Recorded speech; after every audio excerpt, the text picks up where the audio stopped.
कश्मीर जे ॻोठ हाजी हसन ख़ालतीअ जे रहवासी ग़ुलाम मुस्तफ़ा पंहिंजी अमड़ ऐं पुटनि समेत वेगे भाउ फ़तह मोहम्मद ऐं संदसि जे पुटनि यासीन सनाउल्लाह बगा ऐं आबिद ख़ालती जे नाजाइज़िन ख़िलाफ़ मीडिया अॾो दाहींदे चयो त मुंहिंजो वेगो भाउ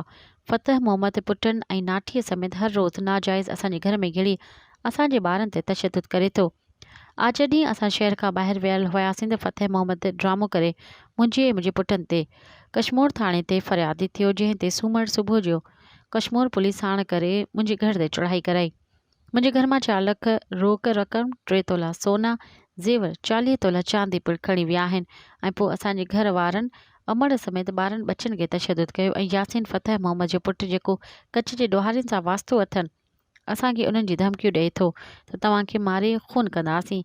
असीं chief justice of Pakistan IG Sindh DIG Larkana ऐं ॿियनि खां मुतालबो था कयूं त असांजे मामले जी साफ़ शफ़ाफ़ इंक्वायरी कराए असांखे तहफ़ुज़ ॾेई इंसाफ़ कयो वञे। मज़ीद ख़बरनि ऐं तफ़सीलात लाइ विज़िट कयो असांजी वेबसाइट www.awamiNewsHD.com ऐं ॾिसंदा रहो अवामी न्यूज़ HD।